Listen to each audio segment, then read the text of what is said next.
St. Patrick's Day, folks. I know when you're watching this, it really is a couple days after St. Patrick's Day.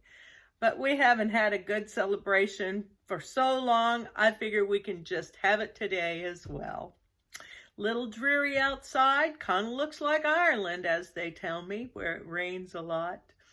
And spring is supposed to arrive on Sunday. It's been so long since we've chatted. I hope that all of you are doing well. I hope if you have decided that you want to get a vaccine, that you have gotten a vaccine. Chuck and I both have had our seconds, and we're past that time period where we're considered fully vaccinated.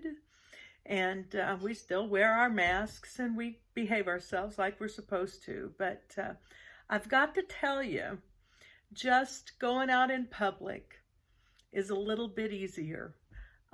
You just don't feel like you're looking over your shoulder or thinking, oh, I shouldn't do this, I shouldn't do that. It's helping knowing that there are people fully vaccinated and that it really looks like we're getting a handle on this virus. Maybe by next St. Patrick's Day, we can celebrate with a dinner at the senior center with corned beef and cabbage and all those things that Peggy Miller keeps telling me. I'm ready to cook again. I'm ready, and that's one of her specialties. So hopefully that'll be the case for next year.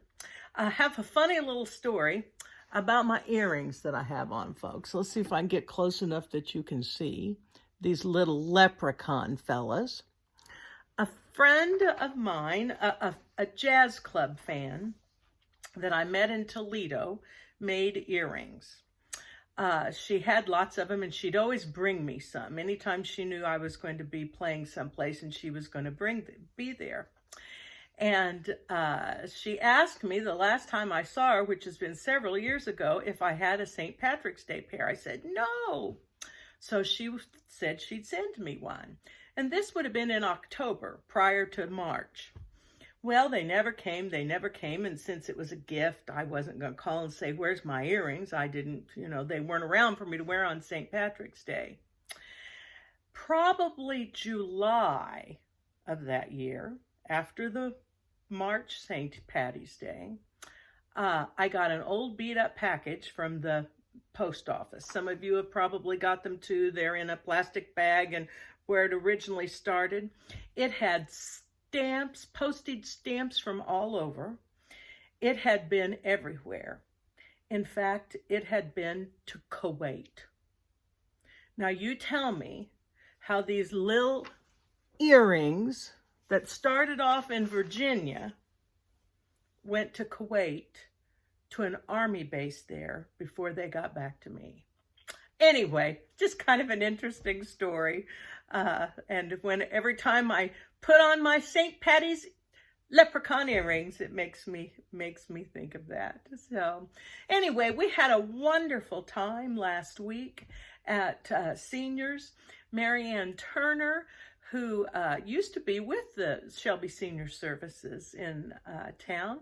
She now works for Adult Protective Services as an investigator. And she came out and she spoke with almost 20 of us about the scams that we're seeing in Shelby County, seeing everywhere, but even in our own back door. And it was such an interesting talk, and I had intended to record it because I knew that it would be helpful for everybody, but I failed to do so. I got so excited with my big crowd for a change that, and Miriam was so interesting. But she left me a great list, and I want to share these things with you because they really, really are important. One thing, Marianne started out explaining to us why our population, the senior population, is such an easy target. Now, you've probably got that figured out too. Many times we're at home to answer the phone. And the other reason is we are so trusting. We want to believe that people are good. We don't want to believe that every phone call is somebody that's trying to steal from us. So we're trusting, not necessarily gullible, but trusting. Good quality, still hold on to it. And the thing that makes it so easy for these crooks to do this is that it's easy for them to feel like they know us, thanks to modern technology. You can type my name in, your name in, on your computer into a white pages, for instance, website, and find out where you live, what your telephone number is, your street address. In some cases, you can click on it and see an aerial view of where you live. It also has information on there about who your relatives are, where you may have lived earlier in your life. And all that is legal to be on the internet. All of that is okay. Nobody needs our permission to do that. And sometimes it can be very helpful. Last night I didn't want to have to go searching for an address. I knew I had it someplace, and so I Googled the name, and by golly, there it came up for me in Pleasant View. So the things that have happened in the last 20 years that have made life easier for us has also made it easier for crooks. When they call you on the telephone, they can say, well, hello, Mary, how's John today? And all of a sudden you think this is somebody I know. Or one of the most prevalent scams is the obituary scam. Crooks will glean through the obituaries and look how much information is there. How old someone was, their surviving spouse, their children, their where they went to school, where they worked. So if someone was being dishonest, they could call you and they could say, for instance, hello, I'm sorry for your loss, and make this relationship on the phone, and then say, I'm from such and such life insurance company, and were you aware that John had a life insurance policy with us? And you've never heard of it before, so you say, well, no, I wasn't. And then it starts. Then they say, well, yes, for so many thousands of dollars or whatever, and we just need you to cover the cost of the release forms, and we can send that right off to you. And so there you go. They're asking for a credit card or your checking account number. Never, ever give your checking account number out over the telephone, or your bank account number. Never, ever do it. So anyway, that's just one. That's called the obituary scam. It was the grandparent scam that prompted me to call Marianne to talk to us in the first place. Some of you may recall last month in the Shelbyville paper, there was a lady who had gotten a telephone call in the night, I believe it was, from supposedly a police department, saying that that her grandson was being held for reckless driving and all kinds of things. He'd been in an accident. He wasn't hurt. He didn't have to go to the hospital, but his face was kind of beat up, and he'd had some teeth knocked out, and they could make these charges go away if they could. They didn't tell that. They asked the kid, who's not the grandchild, who's somebody else that doesn't even sound like the grandchild, but they've already got grandma thinking, oh, when I talk to Billy, he's not going to sound like himself, because they've said his face is messed up, okay? So they put somebody else on the line and says, oh, grandma, I'm in a mess. I need help, and if I can get this in the next 2 hours, can you please help me? And that little place in your heart says, of course I can help. And so at that point, Billy goes off the phone, and the original person that called comes back on, and they start explaining to you how that can happen. It always will be money that can be provided, but it won't be money that can be traced. They don't want checks, anything like that. In fact, in this particular scam, the crook on the other end of the line asked the woman to go to the bank and withdraw a lot of money, cash money, and then go buy gift cards like Visa cards, things that had no credit, no check. You couldn't follow where they had been, where they had come from. So anyway, luckily, the police became involved. Some other family members became involved.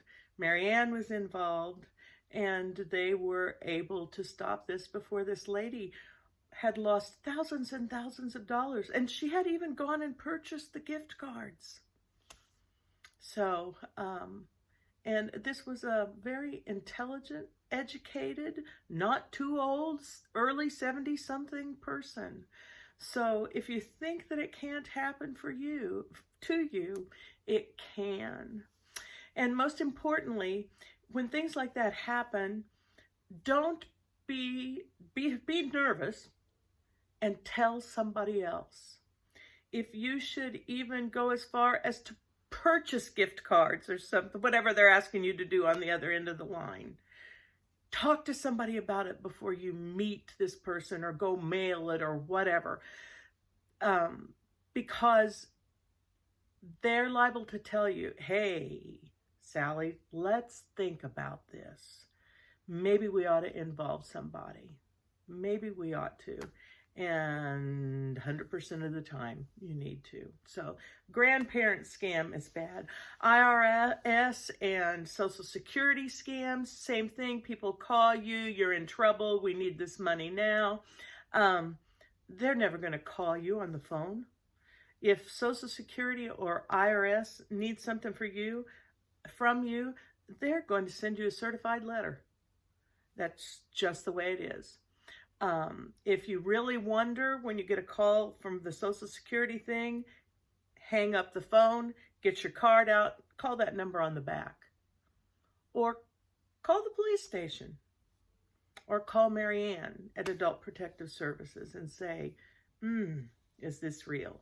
Again, it won't be, because they will not call you.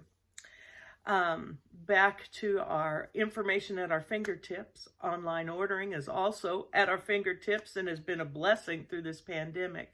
But there are a lot of websites out there that are not legitimate.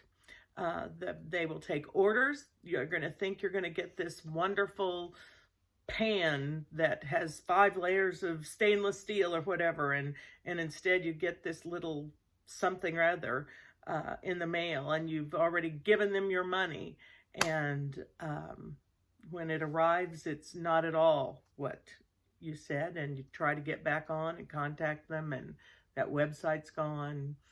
Yeah, there's all kinds of people that are abusing technology today. Of course, the Sweepstakes winners scam, that's how I became involved with my Aunt Martha. She thought she had won $1 million, and she got nervous about it because it was one that said, but you need to send us this much money before we can send it. And she was feeling something wasn't right. So she called my mom. My mom called me, and we looked at it and said, nope, this is not right. And Aunt Martha was ready to send them the money because she wanted to. And that helped me get involved with her and realize then that she'd already been taken advantage of by some smaller things, some smaller mail order kind of scams.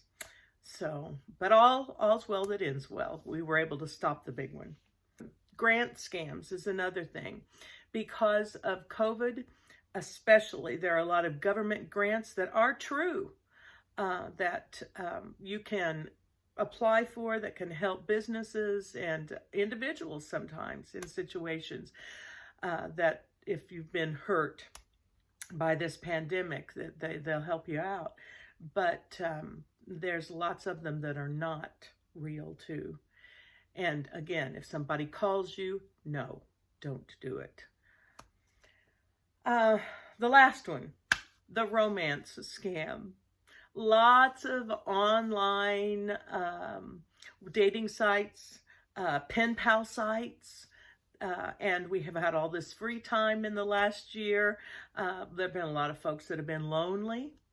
And so you might have said, I'm going to try that. I'm going to have, and they've written back and forth for months and months and months, and you've never met this person, but you feel like you know them because you've shared your personal things with them, your family, the stories day to day. And then one day that person that's either on the other end of the phone or other end of your letters back and forth, your email letters, says, well, you know, my son is just so down and out and he called today and he needs $5,000 right now and I just don't have it. I don't know what I'm going to do. And let's say you've become attached to this person on the other end of this letter or this phone call, even though you've never met him. And you're thinking, oh, I could loan it to you for a while. Nope, that's just another no-no. Beware. Beware. So it's a shame that we live in a time where we have to worry about that, where we worry about answering the phone, even answering the phone. If you say, hello, and they say on the other end of the line, Kathy? And I answer, yes. There are people that figured out how to take those two words, Kathy and yes, record them, and order things in your name. So be careful. Say, instead of yes, say, may I help you? And then the other person has a chance to identify themselves. And if it's someone that you don't know, hang up. Or better yet, if you don't know that telephone number, don't even pick up the receiver. Let it go to voicemail. If they want you, they'll call you back.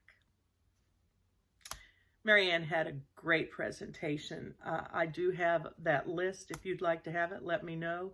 But I don't know about you. It's St. Patrick's Day, and I don't want to talk about negative things anymore. I don't want to talk about scams. I want to talk about Sham rocks. What do you say? Let's think a little bit about Ireland and music for this day in particular. And I can't think of a better way to do that than for me to hop in my car and head up to Robin's, and maybe we'll have a little sing-along.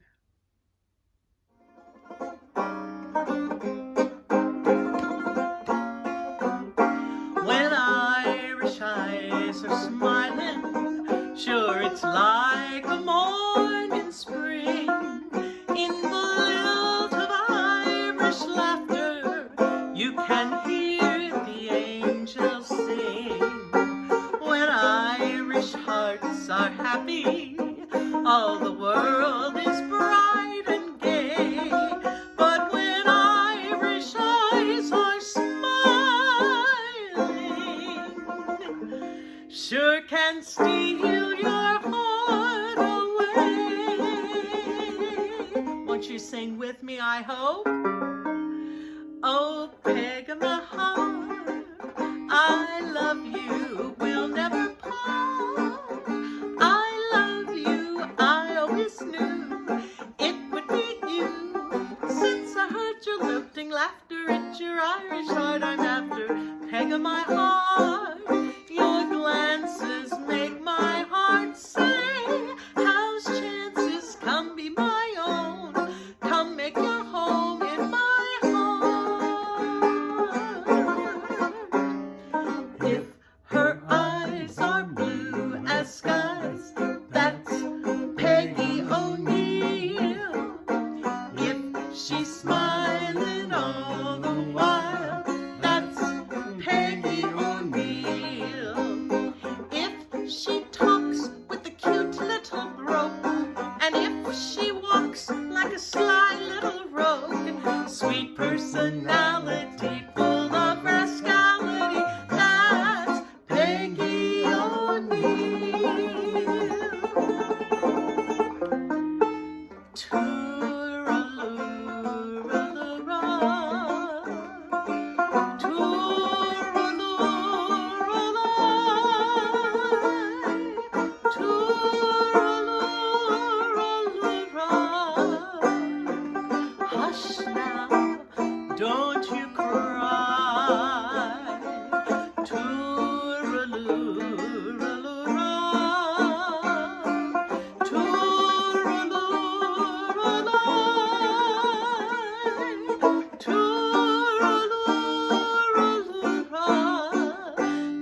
got your fancy St. Patrick's Day hat on. I do. It's even flashing a little bit. Yes, yes. I've got my Kiss Me I'm Irish on and all that good stuff. Well, maybe a little bit of Guinness and we'll be all set. Yeah, you can have my Guinness. That's not my thing for sure. I'll tell you, it's been 2 years in a row now that we have not been able to do a St. Patrick's Day show. Yep. And we always did one. We always did one. We would hire, many times we'd get a fiddle player and we'd have some Irish jig stuff. And last year at the Senior Center, we said we're supposed to have somebody come and do traditional Irish music with the flutes and all that. So we're crossing our fingers for next year. That we'll be able to do it there, and we'll be able to have a big shebang someplace, and you'll get to wear your fancy new hat. You've never got to wear that yet. No, I've never worn this. I know, it's pretty cool. I love it. I like it. Hoppa's doing good for those of you that thought, where did his hair go? That's the only side effect you've had, basically, from the chemo, Pretty much, yeah. So, you're doing great. You're doing great. You know, we did that little medley of St. Patrick's Day songs, and there were not any guy songs in there. Can you think of a guy song that we might be able to do to add that would have to do with a guy's name that would be Irish? Yeah, and it's an oh yeah tune. We haven't done an oh yeah song forever. Forever and ever. Give me an intro. Oh yeah, I remember it. It was on a summer's morning, the sun was shining fine. The lady love of old Bill Bailey was hanging her clothes on the line in her backyard. She was weeping so hard, see she married a B&O brakeman who took and drug her down, bellowing like a broom-fed calf to the big boys around, to the crowd. Oh, she moaned out loud. She said, won't you come home, Bill Bailey? Won't you come home? Oh yeah. She moaned that whole day long. I'll do your cooking, honey, even pay your rent. You know I've done you wrong. Oh, remember that rainy evening when I kicked you out with nothing but a fine tooth comb. I know I'm to blame now, ain't that a shame? Bill Bailey, won't you please come home? Claire Hop.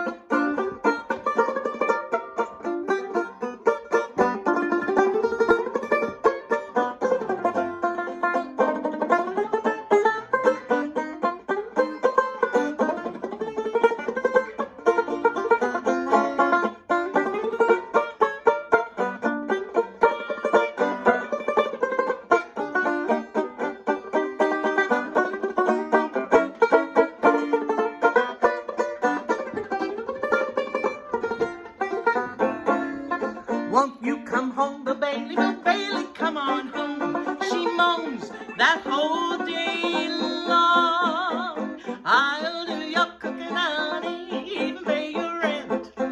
You know I've done you wrong. Oh, remember that rainy evening when I kicked you out with nothing but a fine tooth comb. I know I'm to blame, ain't that a dirty, rotten shame?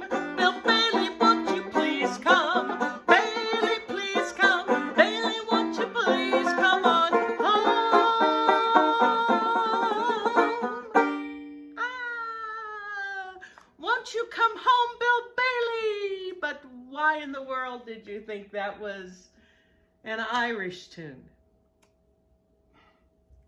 Bailey's Irish cream, that doesn't get more Irish. Oh, I guess you're Bailey. right. I guess you're right. I guess you're right. Sorry, Hop. That's okay. You're almost always right. That's okay. Yeah, almost. You know, Robin, there's another song that we always like to do at St. Patrick's Day. It's not really an Irish tune. It's more, it was from Brigadoon. Yeah, it's a fantasy. It's a fantasy about fairies and... Yeah, you got leprechauns. And it's okay. So it works. So let's do it, because we've not done it for 2 years either.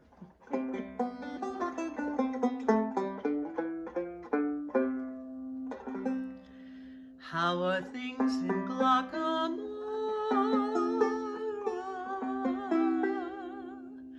Is that little brook still leaping there? Does it still run down to Donny Cove, to Killybegs, Kilcarry and Kildare? How are things in Glockamora? Is that willow tree still weeping there? Does that laddie with the twinkling eye come whistling by? And does he stop and stare, sad and dreamy there, not to see me there? So I'll ask each weeping willow and each brook along the way, and each lad that comes a-whistling tourelay. How are things in Glockamora this fine day?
And each brook along the way, and each lad that comes a-whistling tourelay.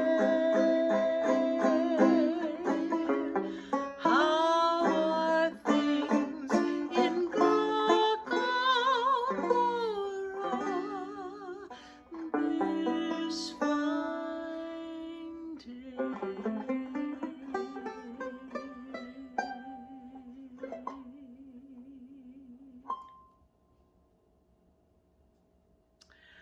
And you know, Robin, there is one song that we can not let this day pass without doing. Yes? Yes.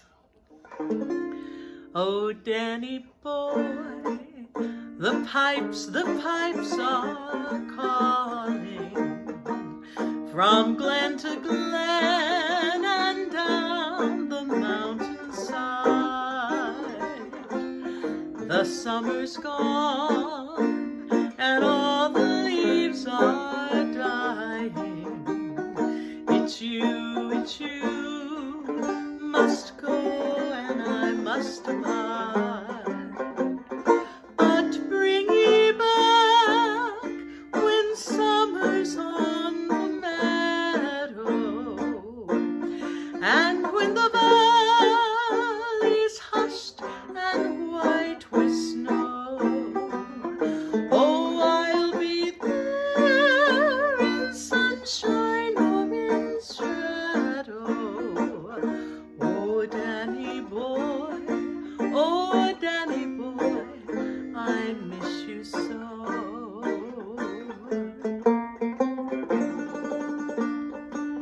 I'd like to close with this Irish blessing.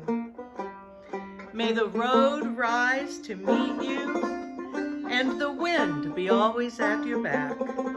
May the sun shine warm upon your face, and the rain fall soft upon your fields. And until we meet again, may God hold you in the hollow of his hand.